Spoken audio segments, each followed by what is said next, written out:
been labeled in that sort of top category as somebody who's going to be suffering, our expectations about what that integration looks like is really different for people who integrate more easily or who show less of their distress in a way that we're uncomfortable with. And I think that one way symbolically I can show that is disability benefits are really vital. Getting people into the disability system for a period of time so that they have the support they need for whatever healing process they can be supported through is really critical. But that's where people get channeled and left permanently. In lots of our systems, whether we're talking about mental health or folks that end up in this sort of label category. And I think we need to shift when I'm responding to Holly's question about what should we be working for.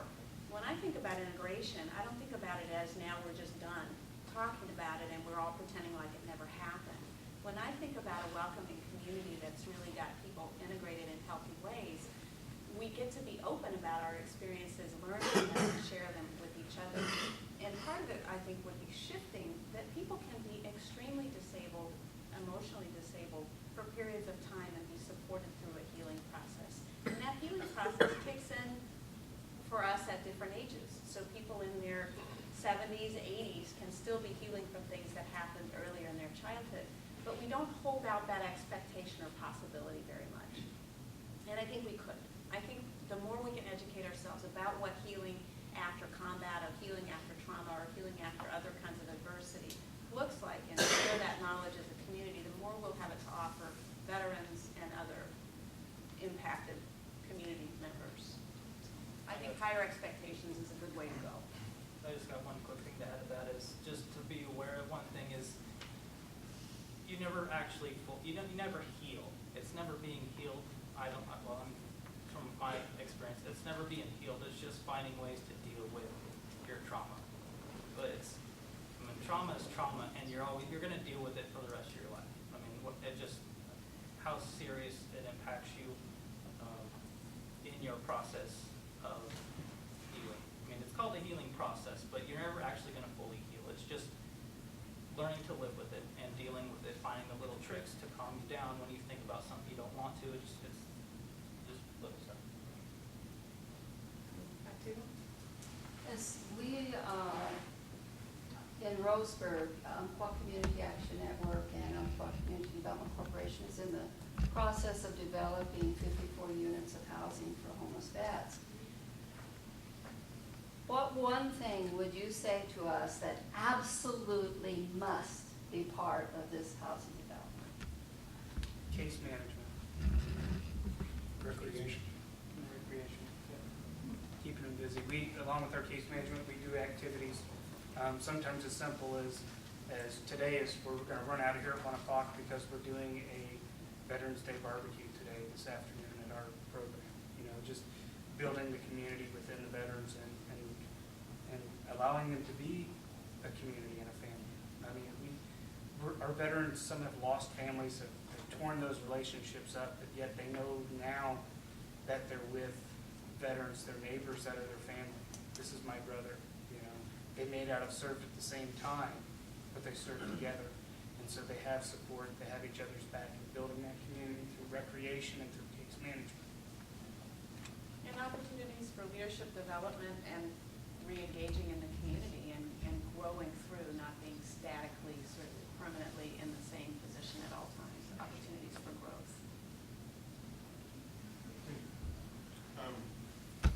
First, thank you everyone for coming out. Some of you know who I am and I know who you are, so thank you. Others who don't, I'm a director of a nonprofit organization that deals with mental wellness.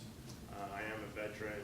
I've been dealing with veteran services for 18 years, so I've been through the whole thing. And I guess as I sit here, one of my questions I want to ask real quick is when we talk about a lot of the services, are these services that you guys offer just mainly offered to veterans getting out of this war? Ours isn't. No, we're open to encompassing. Well, I just think it's important that we make sure that all the veterans from Korea to Vietnam to now know that we're reaching out to them. So I think that's important. And I guess one of the things with the challenges that I guess I just want to throw out there for someone who's been through the service, I'm a veteran from non-war, but I was in the regular Army in the 80s and in the National Guard in the 90s. Since then, I spent 18 years fighting disability. I've been denied over 14 times, had 12 appeals. I'm in federal court now, fighting. I've won, I've lost, I won, I lost. I think the only way that I've ever been able to do it is having people on my side and also having some, well, a will to want to do it, but I don't know how most people would get through this thing. And I guess what I want to put out there as a challenge is I think that it's a challenge for veterans to deal with some of the services through the VA.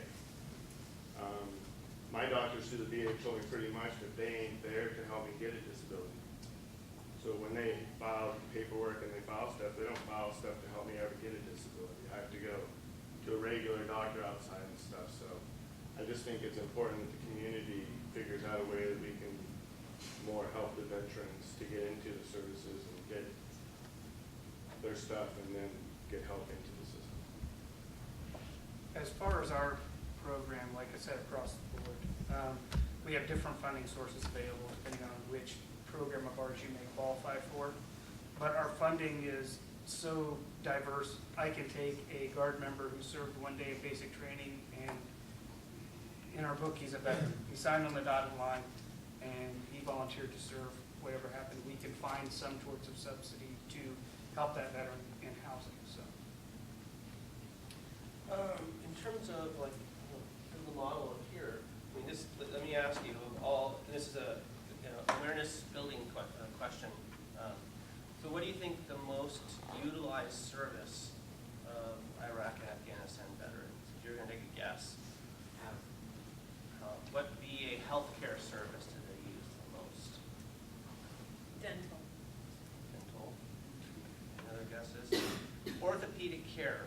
54% of Iraq and Afghanistan veterans have access to orthopedic care. We're talking about the things that they deal with. Most of our discussion is focused on the psychological impacts. Individual body armor that soldiers wear weighs about 30 pounds by itself. Then they wear a backpack on top of that, which they put their water and gear, and they get in and out of vehicles with this 80 to 100 pounds on their back countless times. So we have folks that are in their 20s and 30s year old that I see young kids using canes walking around the VA because they don't have any cartilage left in their knees or in their hips. So the most utilized service is orthopedic specialty. Okay, accessing mental health services comes second, and then the highest utilization is for veterans that are accessing both mental health and orthopedic care. But over half access. And I didn't know that before I worked. I wouldn't have guessed that. I would have thought it was some psychological diagnosis. So in terms of our awareness, if you come into contact, are they physically well